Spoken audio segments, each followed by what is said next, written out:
Well, in the same way that a lot of people during the pandemic were watching movies like Contagion and the miniseries The Stand from Stephen King, I don't know. With all the issues going on right now, I kind of felt like watching movies about riot, and Freedomland came to mind. Now, Freedomland is from the acclaimed author Richard Price, who wrote the book and the movie Clockers, and the HBO miniseries The Night Before. It stars Samuel L. Jackson and Julianne Moore, great actors, and is directed by the guy who did Christmas with the Cranks and Revenge of the Nerds 2. It's a good movie, but they probably could have found a better director for it. The things I see day in, day out makes it very hard to have faith in humanity.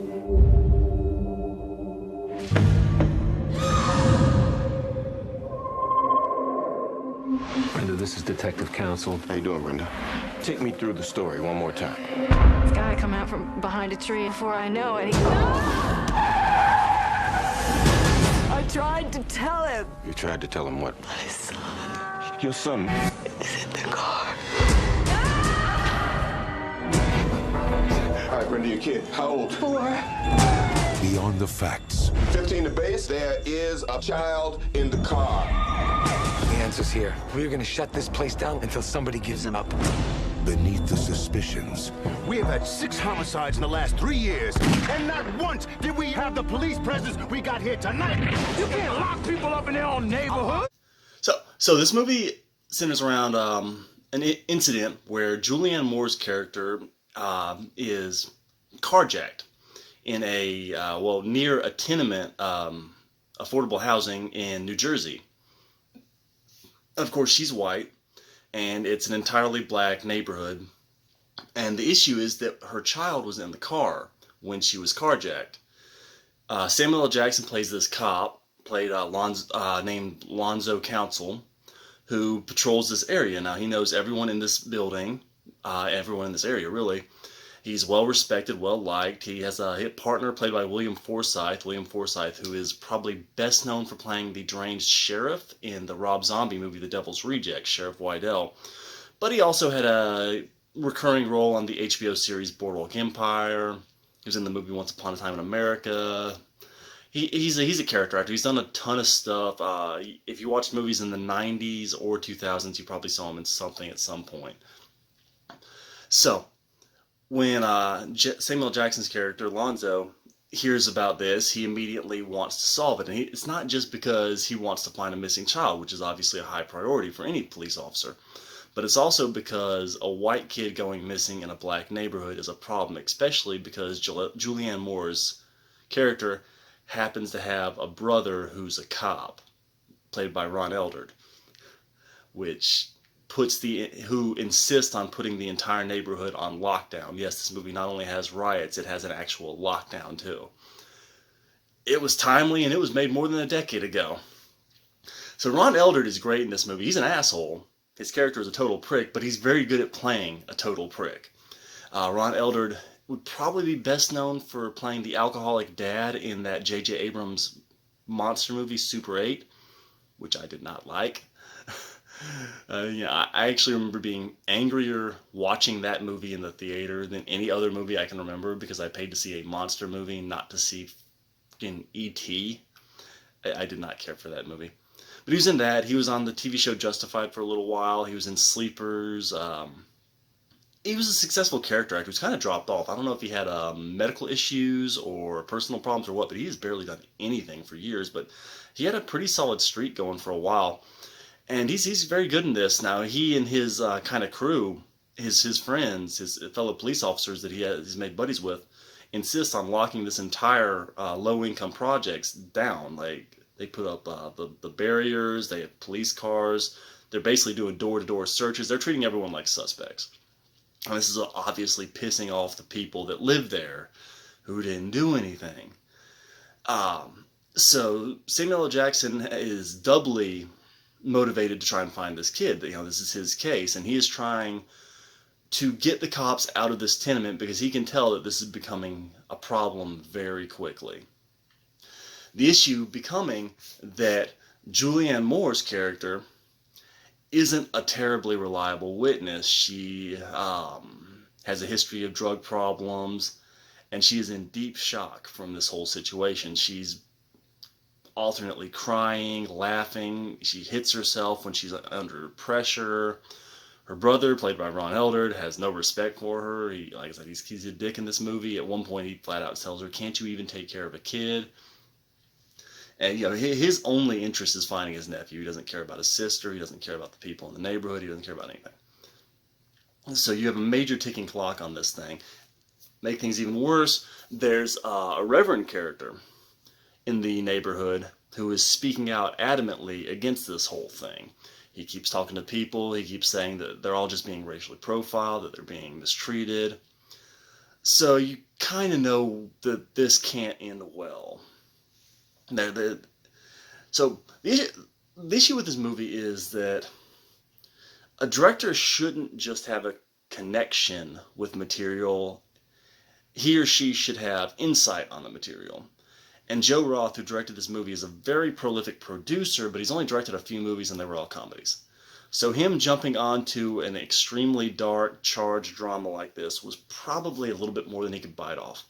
Now, he gets great performances out of the actors. Samuel L. Jackson, the serious actor. Now, we don't see much of Samuel L. Jackson, the serious dramatic actor, anymore. We see a lot of Samuel L. Jackson, Tarantino's running partner.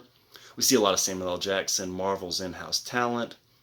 We don't see a lot of him as a serious actor anymore. He's very, very good in this movie. I would say this is one of his better performances. It's not his best, but it is one of his better ones. For his best, I would say look at the Spike Lee movie Jungle Fever, or maybe 187.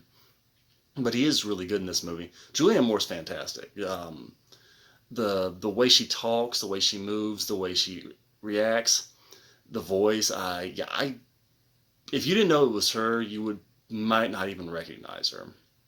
She actually kind of reminds me of, if you've ever seen the prison interviews with Eileen Wuornos, that female serial killer Charlize Theron played in Monster, she kind of reminds me of those. She seems almost like a caged animal. She's very jittery, very jumpy, she gives a really good, stressed out, insane performance.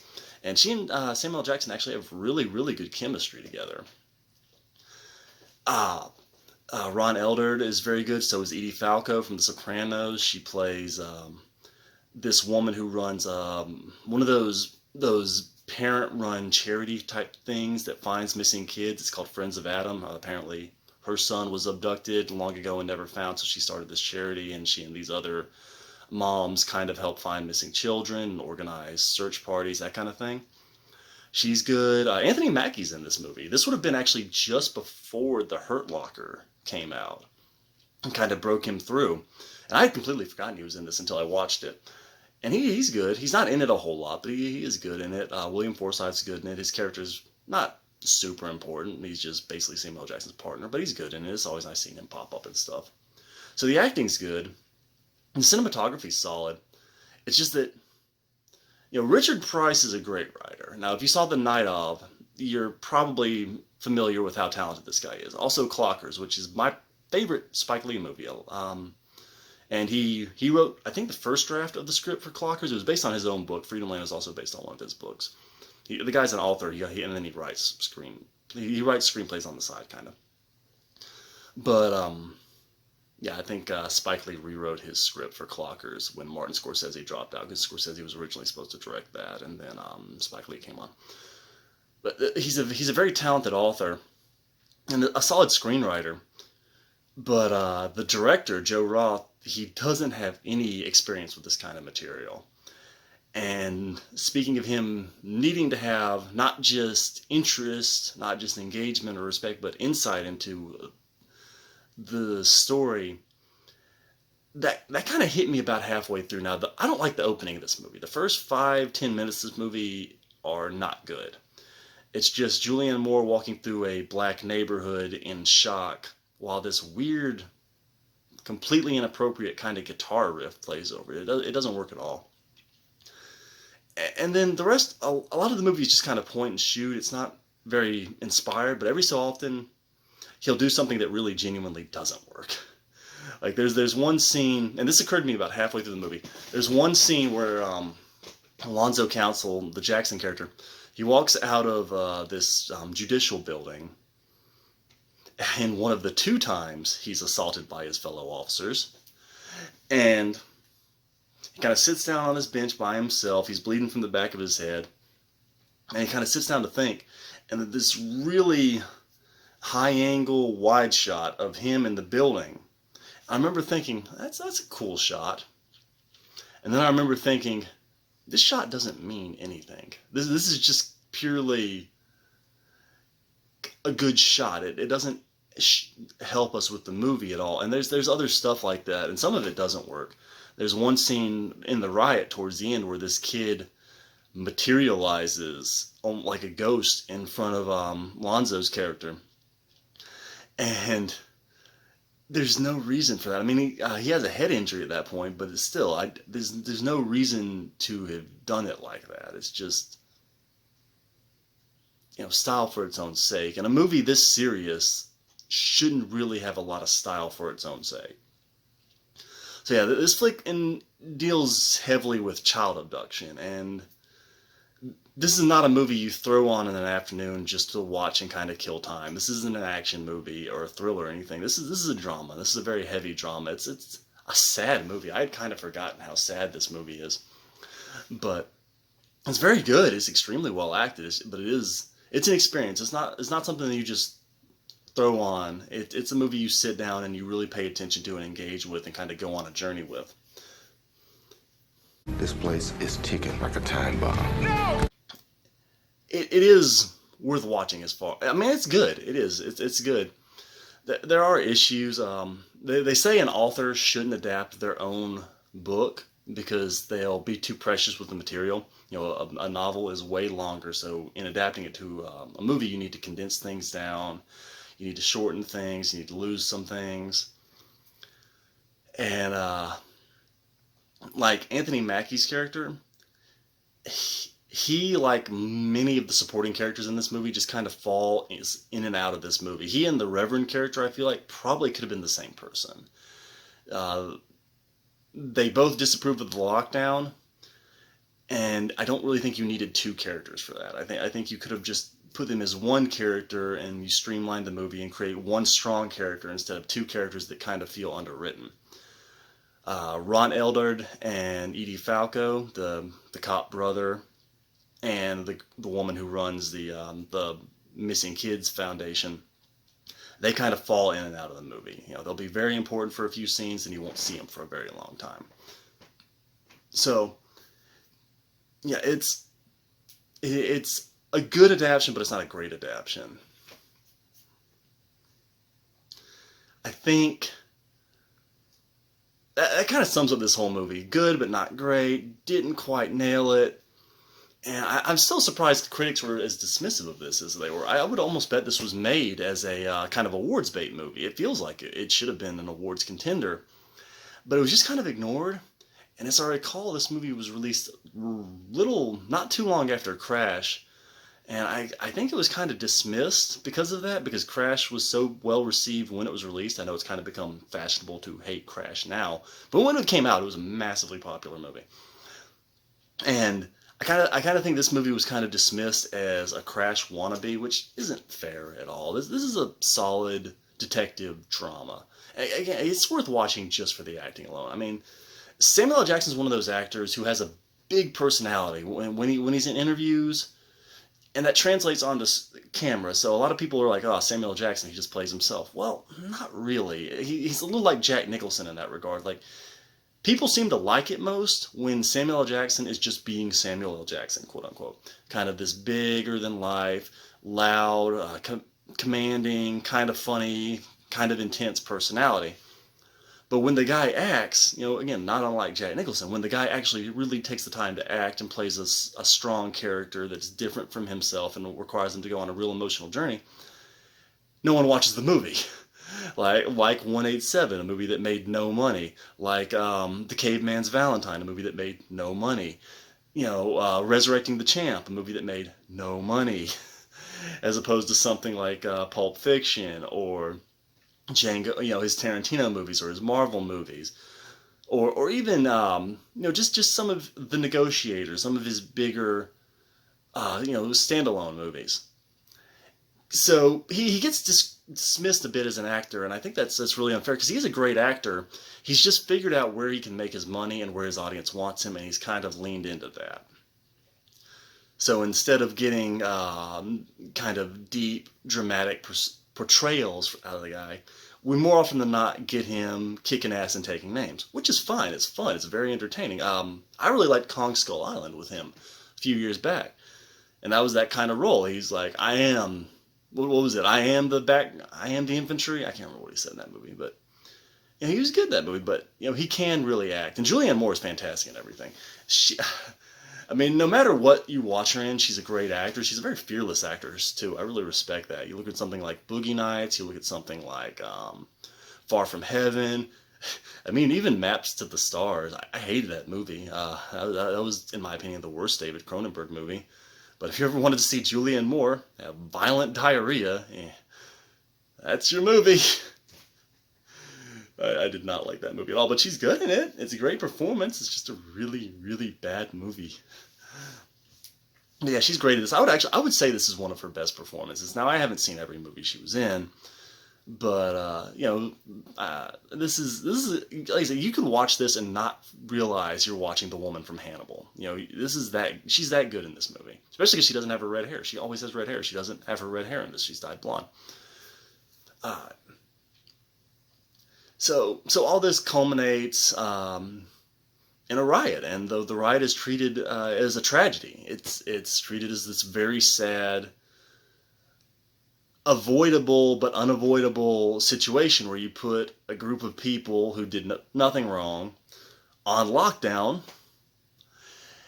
and kind of prod them. And this drags out for a couple days, and by the end of it, the cops are mad, the people are mad, and it seems it's avoidable, but it seems unavoidable. And you feel how frustrated Samuel L. Jackson is, stuck in this middle ground where he sees it coming and he can't stop it.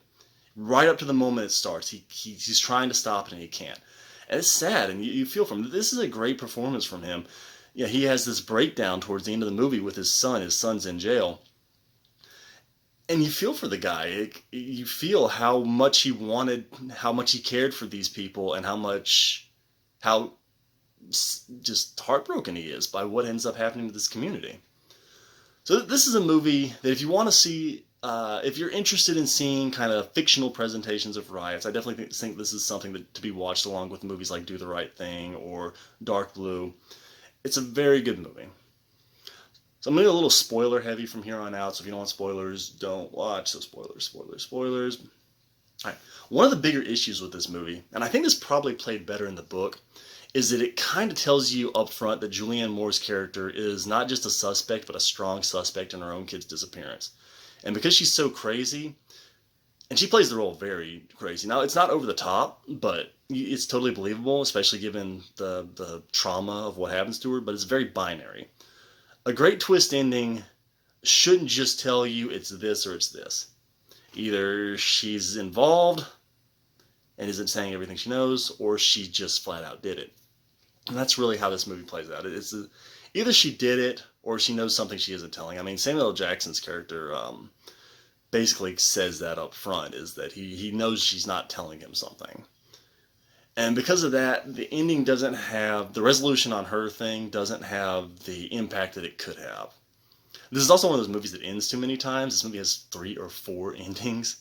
And the weird part is that as many times that it ends, it leaves out one of the most essential things. Now, again, her cop brother, the dick, the one who kind of causes everything, Ron Eldard, he drops out of this movie 15 minutes before the end. And you get no resolution on his character at all. He just walks away looking frustrated and is never in the movie again. But then in the end, when you see the resolution on Julianne Moore's case, then you see the resolution on her and her relationship with Samuel L. Jackson. Then you see Samuel L. Jackson with his son one last time. He's visiting him in prison. Then you see them with Edie Falco's character, who is not important enough to need a finale for her character. She's only really important in 3 or 4 scenes of the whole movie. It ends too many times. Like I said, the director isn't quite nailing it, and Richard Price wrote a good script, but a script often needs to be looked at by more than one set of eyes. This movie also needed a different title. Freedomland is a terrible title. You hear Freedomland, you think, what is that, about a military base? Is this what is this? That's not a good title. Freedomland is actually a closed down orphanage in this movie. And the whole movie works heavily on the idea that if you don't take care of your children, bad things will come of it. That's sort of the overarching theme of the movie. So, I mean, I understand the importance of Freedomland as a structure, as an idea, as a concept, as a metaphor in this movie. Still a really bad title. That's a terrible title. You see that and you think, I don't know, this is about a Marine base, maybe? I don't know. It's a bad title. It's a bad title for a good movie, though. So, yeah. Don't judge it by that. Don't just dismiss it. This is a worthwhile movie. I recommend it, if only for fans of the actors. If you want to see Samuel L. Jackson give a really solid dramatic performance, if you want to see Julianne Moore in one of her best roles, give this a look. We are going